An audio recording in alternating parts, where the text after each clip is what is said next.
warahmatullahi wabarakatuh. Aku pakai jaket pemirsa, kita ketemu kembali dalam acara kesayangan kita semuanya. Betul sekali, yaitu Berita Islami Masa Kini. Baik pemirsa, seperti yang kita bahas kemarin ya, bahwa malaikat itu menyegani orang-orang yang mencari ilmu dan menuntut ilmu. Semoga dengan tayangan ini juga kita sambil mencari ilmu dan mengupdate ilmu kita. Betul sekali. Betul, ya kan? Dan insya Allah nantinya kita mengamalkannya ya. Oh iya dong, pasti kalau belajar. Dan untuk pembahasan kita yang pertama ini kita akan bahas soal tempat-tempat angker. Wow, kenapa kita? Kompak ya, kenapa kita bahas tempat angker? Langsung aja kita lihat beritanya berikut ini.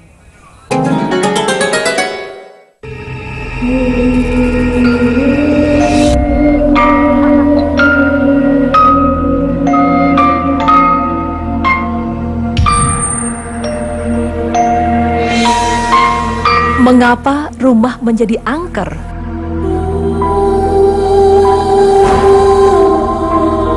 Pemirsa, di Indonesia terdapat beberapa tempat yang dianggap sebagai tempat yang keramat dan angker. Entah karena bangunan itu memang sudah tua atau berbagai macam mitos dan kepercayaan lainnya yang sudah beredar di masyarakat.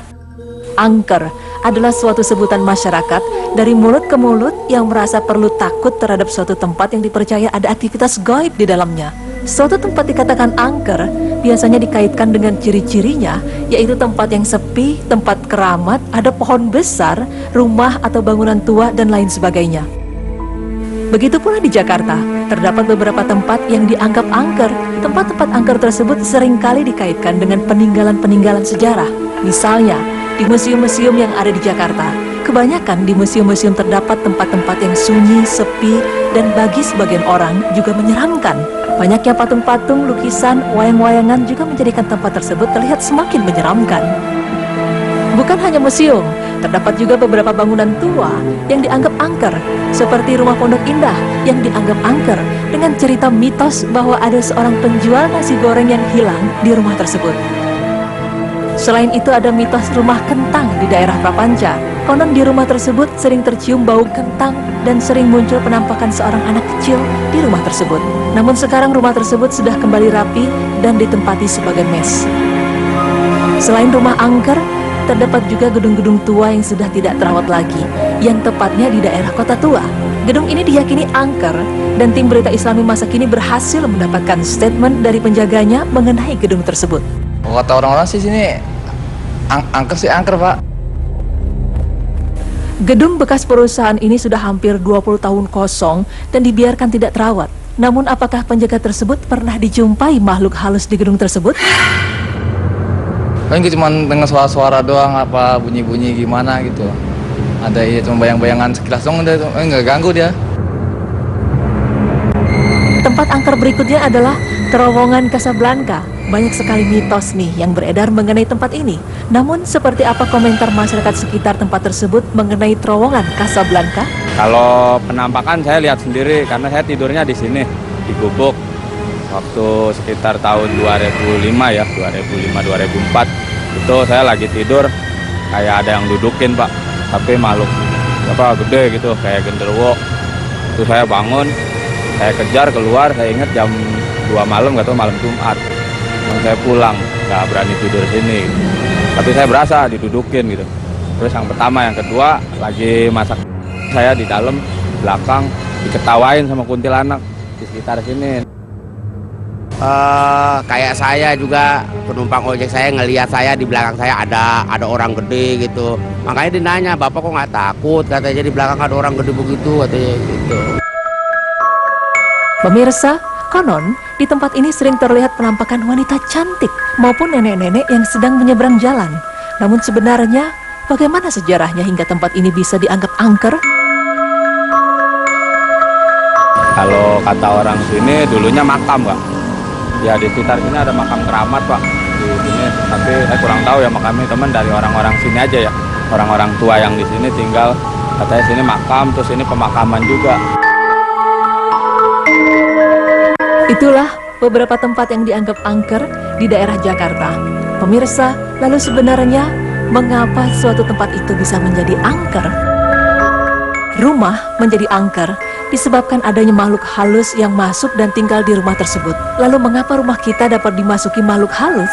Pemirsa, Ada beberapa hal yang menyebabkan rumah menjadi angker atau mudah dimasuki makhluk halus. Rumah yang kosong atau ditinggal penghuninya dalam jangka waktu yang lama adalah tempat yang disukai setan. Karena rumah kosong atau bangunan kosong tersebut akan tidak terawat dan kotor.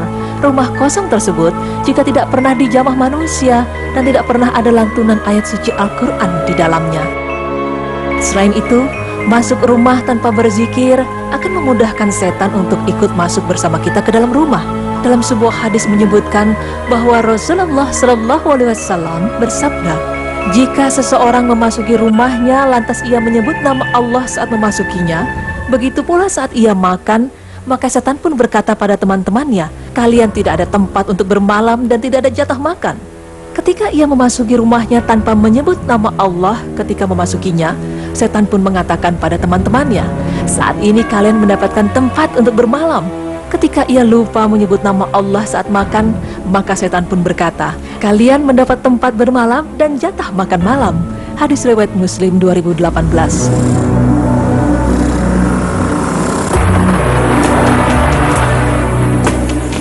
Yang kedua adalah pintu dan jendela rumah yang dibiarkan terbuka saat setan-setan bertebaran. Adapun waktu-waktu setan bertebaran adalah yang terdapat dalam hadis yang berbunyi, jika malam datang menjelang atau kalian berada di sore hari, maka tahanlah anak-anak kalian karena sesungguhnya ketika itu setan sedang bertebaran. Jika telah berlalu sesaat dari waktu malam, maka lepaskan mereka.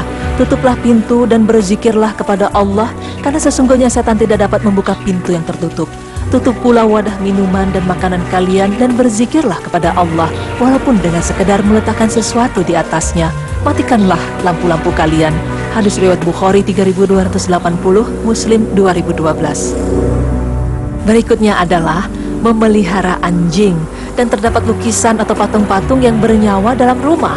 Karena dalam hadis sahih yang ditakhrij oleh Ibnu Majah menjelaskan bahwa malaikat rahmat tidak akan memasuki rumah yang di dalamnya terdapat anjing dan gambar atau patung. Gambar, lukisan atau patung yang dimaksud adalah yang menyerupai makhluk bernyawa, baik itu manusia ataupun hewan. Pemirsa, memiliki rumah yang nyaman dan aman adalah keinginan kita semua.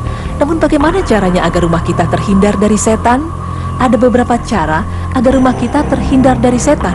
Di antaranya, cara yang pertama, ucapkan salam ketika masuk rumah, baik ada orang maupun tidak di dalam rumah tersebut. Seperti dalam firman Allah yang artinya, maka apabila kamu memasuki suatu rumah dari rumah-rumah ini, hendaklah kamu memberi salam kepada penghuninya, yang berarti memberi salam kepada dirimu sendiri. Salam yang ditetapkan dari sisi Allah yang diberi berkat lagi baik. Demikianlah Allah menjelaskan ayat-ayatnya bagimu agar kamu memahaminya. Quran Surah An-Nur ayat 61. Dan juga dijelaskan dalam hadis riwayat Muslim bahwa jika seseorang masuk rumah dengan berzikir dan ketika hendak makan berzikir pula, maka tidak akan ada setan yang masuk ke rumah tersebut. Cara berikutnya adalah perbanyaklah membaca Al-Quran dalam rumah.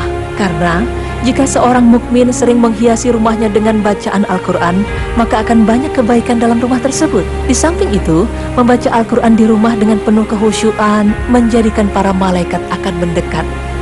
Pemirsa, bila di rumah kita demikian banyak masalah, tampak banyak penyimpangan dan anggota-anggotanya saling berselisih, maka ketahuilah setan hadir di rumah kita. Maka kita harus bersungguh-sungguh mengusirnya. Caranya yaitu dengan membacakan surat Al-Baqarah. Mengapa surat Al-Baqarah? Perintah ini dijelaskan dalam hadis yang artinya, sesungguhnya segala sesuatu ada puncaknya atau punuknya, dan puncak dari Al-Quran adalah surah Al-Baqarah.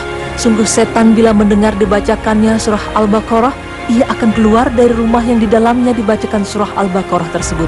Hadis riwayat Al-Hakim dihasankan Al-Albani rahimahullah dalam As-Sahihah 588. Cara berikutnya adalah dengan memperbanyak sholat sunnah di rumah.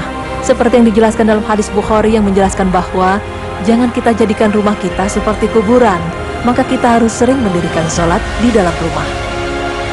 Pemirsa, demikianlah penjelasan mengenai tempat-tempat angker. Dan sekarang kita telah mengetahui bagaimana cara agar rumah kita terbebas dari setan. Untuk menjaga rumah kita, hendaknya kita jangan mengosongkan satu ruang pun dari rumah kita. Jadikan tiap ruangan dalam rumah kita ada kegiatan di dalamnya. Dan tetap lantunkan ayat-ayat suci Al-Quran di rumah kita. Semoga rumah kita terlindung dari gangguan setan. Amin ya rabbal alamin.